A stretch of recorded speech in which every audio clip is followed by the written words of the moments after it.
계속해서 믿는 자와 믿지 않는 자에 대해서 이렇게 비교하면서 이야기를 해주고 있습니다. 지금 키워드, 키포인트는 뭐죠? 지금 여기서 키포인트가 뭐가 됩니까? 머릿돌. 여러분 이거를 잊으시면 안 됩니다. 지금 머릿돌이 뭐다?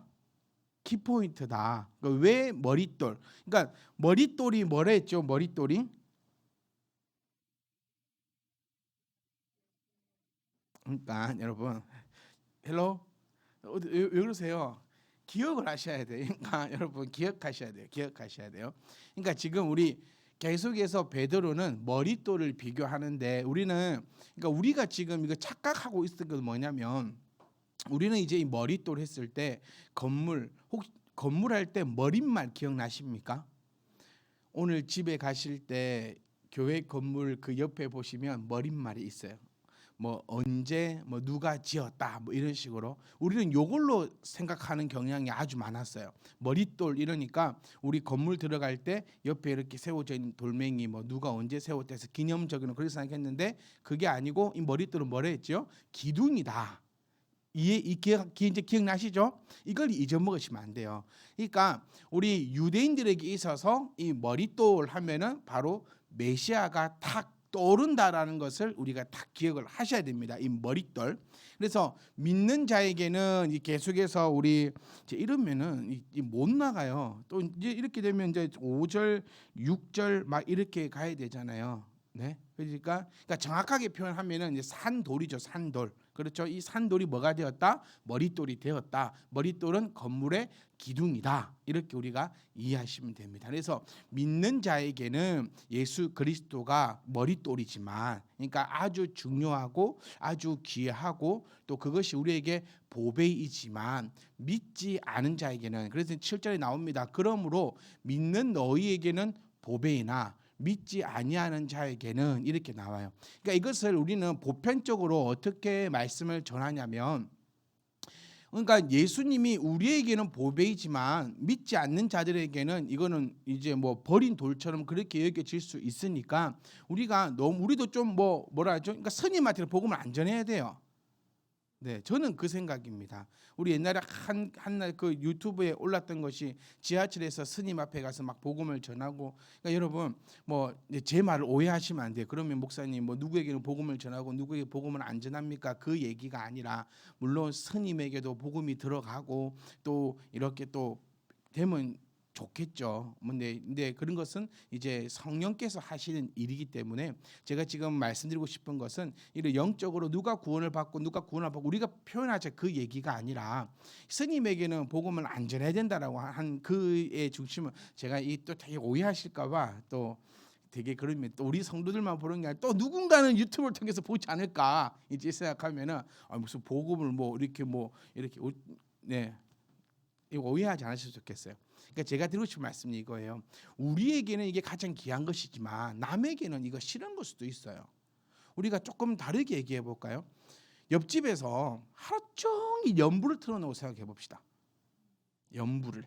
그 사람은 어떻게 했어요? 그 사람도 그게 은혜가 있지 않겠습니까? 그거 좋아서 또 틀어놓는 거 아니에요. 그런데 우리가 듣기에는 진짜 연불하는 이 소리 나올 만큼 미치고 힘든 것이에요. 그런데 우리는 또 역지사지로도 한번 생각해 보아야 된다라는 거죠.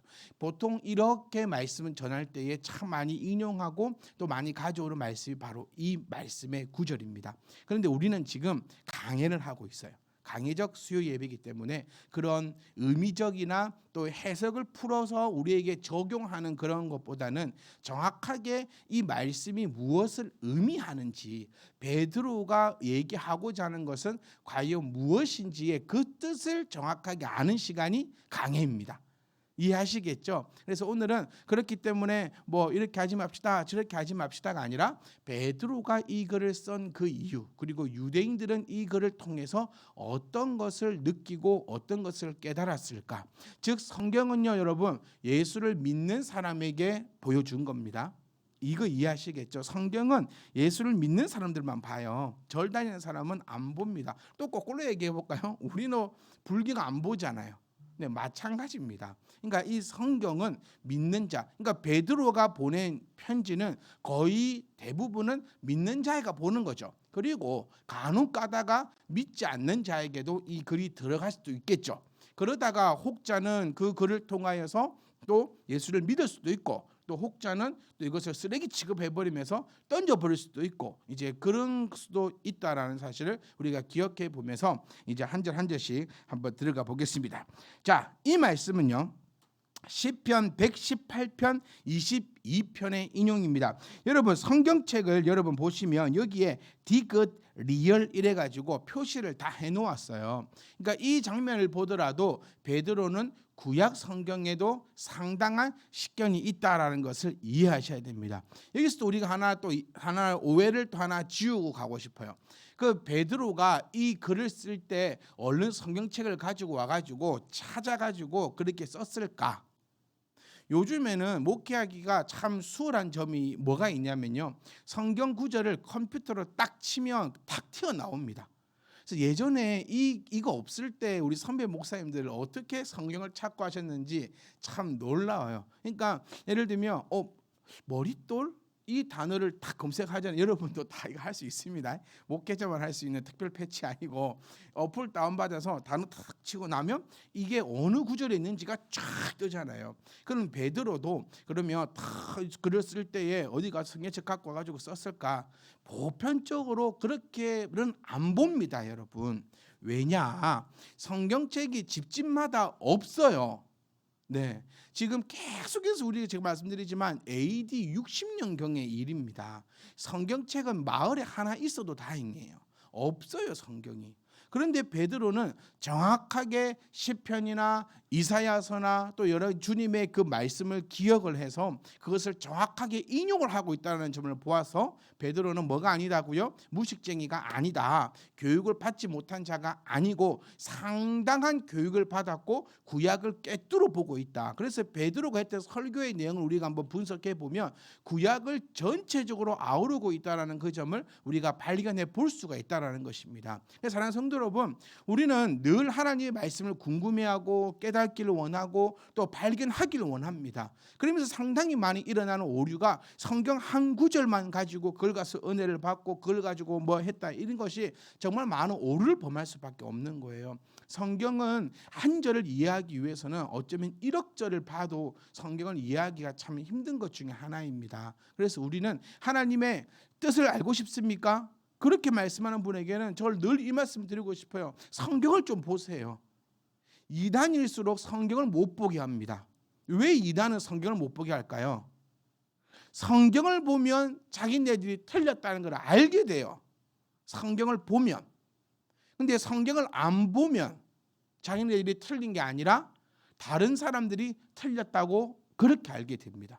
그래서 성경을 봐야 합니다. 성경을 봐야 합니다. 그 성경. 그래서 베드로도 성경에 아주 능통한 자였다라는 사실을 우리가 딱 기억을 하시면서 건축자들이 버린 그 돌이 모퉁이의 머릿돌이 되었다, 그렇게 말한다. 이게 좀 표현이 조금 너무 어렵게 되어 있는 표현 가운데 하나인데요, 제가 이 표현을 조금 쉽게 한번 읽어 드려 보겠습니다. 성경에는 이런 말이 있다. 믿는 이것은 건축자들이 쓸모없어 버린 돌이 그 집 모퉁이의 머릿돌이 되었다네라는 말과 같다. 즉 다시 말해 볼게요. 예수님이 필요 없어가지고, 그러니까 건축 짓는 사람들이 일을 마치고 필요 없는 돌을 버렸는데 그 돌을 주워다가 건물의 머릿돌, 건물의 기둥으로 삼았네라고 말하는 것과 같다라는 의미가 됩니다. 그러니 한번 더 정리해 보면요, 믿는 우리에게는 예수님이 그 세상 어떤 것보다 귀한 보배가 되지만 믿지 않는 자들에게는 미친 짓이 된다는 소리예요. 이게 정확한 표현일 겁니다. 건축자들이 일을 하고 버려놓은 돌을 주워 가가지고 뭐 인테리어 한 것도 아니고 그 건물에서 가장 중요한 기둥을 세웠다라는 말이 되는 거거든요. 그러니까 믿지 않는 사람들에게 예수님은 뭐가 된다? 미친 것이 된다. 그러니까 쓸데없는 것이 된다. 말도 안 되는 것이 된다라고 그렇게 이해하시면 돼요. 그런데 이 말이 어디에 있냐면 바로 시편에 나오고 있는 것을 인용하고 있다는 것입니다. 자, 그 다음 절로 보시면 8절 보시면은 또한, 그러니까 앞에는 뭐가 되었다? 미친 짓이 된 거죠. 예수를 믿는다는 게 예수님이 미친 짓이 되는 거예요. 누구에게는? 믿지 않는 자들에게. 또한 부딪히는 돌과 걸려 넘어지게 하는 바위가 되었다. 자, 이거는 이 표현 그대로입니다. 내가 길을 가는 데에 넘어지게 하는 돌이 되었다라는 거예요. 넘어지게 하는 장애물이나 덫이 되어 가지고 심판의 돌이 되었다라고 표현을 해볼 수 있습니다. 자, 다시 한번 정리해 볼게요.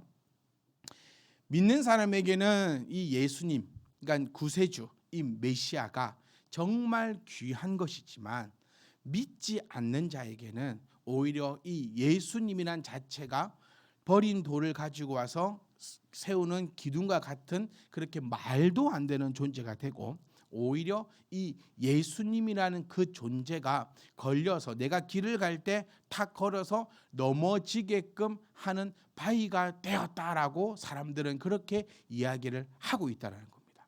여기서 우리가 또 정리해 볼 건 뭐냐면, 예수님 자체가 바위가 되었느냐, 예수님 자체가 함정이 되었느냐라는 것이 아니라, 이제 조금만 더 집중해 주세요. 이게 조금 어려운 것 같지만 되게 쉬우면서 우리에게 정말 큰 은혜를 주는 거거든요.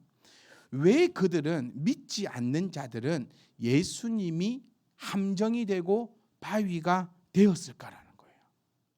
그게 키워드는, 그걸 열 수 있는 키는 뭐냐면 바로 말씀의 순종입니다. 말씀에 순종치 않으니까 오히려 예수님이 발에 걸려서 넘어지게 만드는 함정이 되어버린다는 거예요. 자, 제가 성경 공부할 때 예수님의 입장이 아니라 바리새인 입장에 대해서 한번 제가 얼핏 말씀드려본 적이 있어요. 바리새인들 입장 생각해 보세요. 그러니까 예수님을 믿지 않는다면 예수님은 미치는 짓입니다. 어느 날 시골에서 목수의 아들이 태어나가지고 30년 동안 어디 처박혀 있다가 갑자기 튀어나오더니 온갖 일을 일으킵니다. 근데 그거는 참 능력이 있는 것 같아. 잘 모르겠어요. 왜 그런 능력이 나오고 어떻게 해서 이런 일들이 벌어지는지는 잘 모르겠어요. 그런데 그는 지금까지의 이런 지도자와는 다르게 정치 세력과 결탁을 하지 않아요. 출세를 하려고 하지 않습니다. 오히려 정치 세력을 밀어내고, 예수님과 한번 손잡아 보려고 하는 사회 각층의 지도자들이 오히려 손을 내밀었을 때 그는 다 손을 뿌리쳐 버리고, 오히려 돈도 없고 힘도 없고 병만 있고 사회의 약자인 약자들에게만 찾아가서 오히려 그들을 안아주면서 바리새인들, 즉 사회의 지도층을 완전히 절렬하게 비방하고 비판을 합니다. 그리고 그는 스스로가 하나님의 아들이라고 했어요. 메시아라고 했어요. 이 유대인들의 뿌리가 뭡니까? 메시아를 기다리는 것이 그들의 뿌리예요. 이게 흔들려 버리면 그냥 끝장이 나는 거예요. 그것이 그들의 가치관이자 그들을 하나로 묶어줄 수 있는 그 정말 큰 정신인데, 그것을 아예 뿌리채 흔들어 버립니다. 그러더니 그가 우리의 노력으로, 우리 바리새인이에요. 우리의 노력으로 십자가에 못 박았습니다. 그가 박히기 전에 했던 말, 3일 만에 부활한다는 말이 두려워서 군사까지 보내서 지키게 만들고, 참 다른 무덤과는 다르게 큰 돌멩이로 굴려서 막아놨습니다. 그런데 어느 날 그것이 사라졌고, 많은 사람들은 그가 살아났다라고 이야기하면서 제자들, 연절에 따르던 그 제자들이 이제는 죽음도 무서워하지 않고 돌아다니면서 또 예수님이 일으켰던, 그가 일으켰던 모든 기적들을 일으키고 다니고 있어요. 나는 그를 믿지 않습니다. 바로 이 얘기예요. 그러니 예수님이란 그 자체가 얼마나 미치고 힘들고 가는 곳곳마다 나를 걸어 넘어뜨리겠냐는 거예요. 바로 그 점을 베드로는 이야기하고 있어요. 그들이 나오죠. 말씀을 순종하지 아니함으로 넘어진 것이다라는 거예요. 만약 예수님을 너희가 말씀의 순종, 여기서 말하는 이 말씀은요, 구약의 말씀이 됩니다, 여러분. 예수님이 말씀하신 그 말씀이 아니라 구약에 나타나고 있는 이 말씀이죠. 평생을 너희가 들었고 평생을 너희가 알고 있고 평생을 따라왔던 그 말씀을 순종하지 않으니까 그것에 의해서 넘어진다는 거예요. 그런데 이는 그들을 이렇게 정한 것이다라고 완전히 뭐라 하죠? 심장에 못을 박아버린 것입니다. 순종하지 않아 말씀에 넘어진다라는 것은 그들이 넘어지는 그 원인이 예수에 있는 것이 아니라 그들이 말씀에 순종하지 않음에 있다라는 거예요. 우리도 한번 비춰봤으면 좋겠어요. 저는 신앙생활하면서 가장 제가 하기 싫은 말, 그리고 가장 듣기 싫은 말은 시험에 빠졌다라는 말입니다. 시험에 빠졌다는 것은 뭐죠? 누군가가 나를 시험한다는 얘기예요. 시험하니까 시험에 빠지죠. 그런데 우리가 익히 알고 있기로 하나님은 우리를 시험치 않으십니다. 그리고 우리를 시험하신다 할지라도 피할 길을 미리 예비해 놓으시고 또 우리에게 말씀을 주셔서 예수님이 하셨던 그 보세요. 마귀의 시험을 말씀으로 이겨나가는 그 말씀을 우리에게 주시면서 모든 무기를 이미 다 주셨어요. 그래서 믿는 자는 시험에 빠지지 않습니다. 믿지 않는 자는 시험에 빠져요. 오늘 이 본문이 가르치고 있는 것이 바로 그것이라는 겁니다. 자, 지금 7절과 8절에서 계속 얘기했던 것은 소위 말하는 시험에 빠진 사람들을 이야기하고 있는 거예요. 그들이 왜 시험에 빠졌습니까? 예수님 때문입니까? 교회 때문입니까? 옆에 있는 성도 때문입니까? 아니라는 거예요. 그들이 그렇게 된 이유는 여기서 딱 얘기하잖아요. 말씀을 순종하지 아니함으로 넘어진 것이라는 거예요. 순종을 안 해요. 마귀가 오면 어떻게 하면 됩니까? 말씀으로 물리치면 되거든요. 그런데 나는 말씀에 순종을 안 해서 마귀가 와도 말씀으로 물리치지 않아요. 그러니까 넘어지는 거죠. 그런데 그걸 가지고 원인을 하나님을 찾고 예수님을 찾고 시험에 빠진 사람들의 대부분의 특징은 뭐냐면 예수님을 원망하고 있다는 거예요. 그것은 정말 잘못되었다는 것을 오늘 베드로는 우리에게 딱 익히 알려주고 있다는 것입니다. 그래서 넘어진다는 것은 큰 의미로 보면 불신앙이 있어요. 불신앙이 있으니까. 그러니 이제 우리 얘기해 봅시다. 교회 밖에 있는 사람들, 즉 불신앙의 사람들은 우리를 보고 뭐라 하죠? 예수쟁이를 합니다. 이 말 저는 너무 좋아요. 어디 가서 너는 참 예수쟁이 같다라는 말 한 번쯤은 들어야 됩니다, 여러분. 너를 보니 니도 교회 다녔어? 막 이런 얘기는 되게 비참한 얘기예요. 내 딱 당신을 보니까 집사님 같더라. 내가 그런 말 한번 하려 하다가 내가 혹시나 실례가 될까 말 안 했는데 역시나 당신 교회 다니는 사람이었네. 이런 말 우리가 좀 들어야 돼요. 그러니까 밖에 사람들이 우리를 볼 때는 우리는 어떤 사람이어야 됩니까? 미친 사람 소리를 들어야 제대로 믿고 있는 거예요, 여러분. 네? 밖에 사람들이 우리 볼 때 오늘 여기 모여 있는 게 뭐가 됩니까? 미친 짓 되는 거예요. 피곤해 죽겠는데 회사 마치자마자 애들 손 다 끌어가지고 여기 다 모여 앉아 있는 거 뭔 끄떡이 나오고 밥이 나온다고 여기 앉아 있어. 이게 미친 짓 되는 거예요. 밖에 있는 사람들이 교회 안에서 서로 사랑하고 이해하고 내 것을 나누어주고 봉사하고 헌신하는 거 보면 미친 짓이 되는 거예요. 일주일 동안 그렇게 힘들게 일해놓고 일요일 날 또 교회를 가가지고 거기서 그렇게 미친 짓을 하고 있냐고. 밖에서 미친 짓이 돼야 되는 거예요, 이게. 여러분, 우리는 이 신앙이라는 것이요, 나에게 있어서는 제가 요즘에 참 많이 드는 생각이 이 신앙이 취미도 되었으면 좋겠어요. 이 신앙이 우리의 취미였으면 좋겠어요. 취미는 뭡니까? 내 스트레스를 다 날려버려주는 게 취미가 아니겠어요? 여러분들이 교회 와가지고 이 스트레스도 좀 다 날려버리고 가셨으면 좋겠어요. 진짜 우리 취미생활 못 하잖아요. 할 수 있는 날이 토요일 주일인데 여러분 토요일 주일날 교회 오셔가지고 이게 우리가 취미가, 그러니까 밖에 사람들은 우리 보고 이해가 안 가는 거예요. 또 더 한번 얘기해 볼까요? 돈을 열심히 벌더만 교회에다 또 다 갖다 바치고 앉아 있네. 누가 볼 때는 밖에 있는 사람들이 우리를 볼 때는 그렇게 보인다라는 거예요. 그렇게 보이는 게 뭐다? 정상이다라고 지금 이게 우리에게 알려주고 있는 거예요. 우리에게는 보배인데 너희에게는 우리가 미친 짓이에요. 그러면 이제 언제 결판이 납니까, 여러분? 언제 결판이 나죠? 주님 나라가 임할 때 결판이 나는 거예요. 우리는 언제 결판이 나길 원하냐면요, 내 새끼한테 결판이 나길 바래요. 그렇지 않나요? 교회 다니는 내 새끼는 공부 하나도 안 하고 학원도 안 보내고 주당청 교회만 보냈는데 떡하니 어딜 가? 네, 서울대.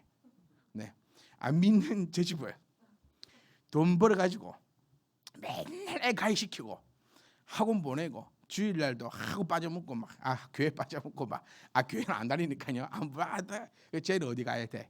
못 가야 돼. 우리의 결판은 여기서 날라는, 이거는 놀부 심보고 도둑놈 심보예요, 여러분. 우리의 결판은 어디서 나느냐? 베드로 전서에서 계속해서 우리에게 얘기하고 있듯이 우리의 소망은 이 땅이 아니라는 거예요. 믿는 자의 소망은 내 새끼가 잘 되고 내가 노후에 편안하고 내가 이렇게 잘 되는, 이게 부끄러움을 당하지 않으니까 이 삶이 있을 때 여러분 오히려 반대로 부끄러움을 좀 당하셨으면 좋겠어요. 예수님을 믿는 것 때문에 세상 사람들과 딱 구별이 되어가지고 부끄러움을 좀 당했으면 좋겠어요. 그런데 성경은 부끄러움을 당하지 않는다네? 뭐가 이상한 거야. 내 중심이 하늘나라에 있으면 이 말씀은 정상적인 것이고 내 중심이 이 땅 위에 있으면 말씀이 뭐가 안 맞는 거예요. 부끄러움 당하지 않는다 했는데 목사님은 오늘 우리에게 부끄러움을 당하지 하고, 우리의 결판은 어디서 나느냐? 바로 하늘나라 임할 때에 그 결판이 난다는 거예요. 그래서 이는 그들을 이렇게 정한 것이다. 그러니까 불신자들은 넘어질 수밖에 없다라는 거예요. 무엇 때문에? 복음 때문에 넘어질 수밖에 없어요. 뭐부터 딱 시작입니까? 저는 이 말 참 많이 예전에 하다가 그러면 믿지 말고 지옥 가라고. 이건 누구든지 듣기 싫어해요. 믿지 말고 지옥 가 그냥. 이게 바로 이것부터가 아주 간단한 예지만 이것부터가 이미 그들은 이 복음이라는 거 넘어지고, 제일 세상 사람들이 특히 우리 기독교를 향해서 뭐라고 얘기하냐면요, 너희는 너무 독단적이야. 왜 믿는 너희는 천국 간다 하고 믿지 않는 자들은 왜 지옥 간다 하냐. 다른 종교는 안 그런다. 저 이 말 많이 들어요. 너희는 너무 이기적이고 너희는 너무 독단적이야. 저래 가봐라, 어디 가봐라, 저리 가봐라. 너희처럼 그렇게 말하는 데 없어. 저는 그럴 때 이런 얘기합니다. 우리가 갑인께, 우리가 확실해, 이렇게 반대로 얘기하면요, 우리처럼 확실하게 알려주는 데는 없어요. 다 둥글스름해요. 네, 길도 뭐 여러 가지 있는 것 같고, 근데 주님은 딱 길은 뭐밖에 없다? 하나밖에 없다라고 명확하게 이야기해주고 있다는 거예요. 이게 믿는 우리에게는 너무나 큰 은혜지만 믿지 않는 자들에게는 오히려 말씀에 순종하지 아니함으로 넘어지는데, 이는 그렇게 정했다. 다시 말하면요, 좀 안타까운 말입니다. 믿지 않는 자들의 불순종에 대한 형벌이 이미 예정되어 있다라는 것입니다. 예정론은 우리는 너무 우리 쪽에서만 바라봅니다. 하나님이 우리를 택하시어 우리를 하늘나라 백성 삼아 주셨다라고 하는 것이 우리가 알고 있는 예정론이죠. 또 예정론입니다. 이미 하나님께서 믿지 않는 자들의 형벌을 그렇게 정해 놓았다라는 겁니다. 저는 조금 결론을 지으면서 현실적으로 말씀드리고 싶어요. 진짜 우리들 삶을 살아가다 보면 부러울 때가 참 많아요. 제가 하나님 다음을 뭘 사랑한다 했죠? 네, 네, 이거 하나는 왜 이건 안 잊어먹으시죠? 이런 거는 참 세상을 부러워하게 되면 이런 것도 들어요.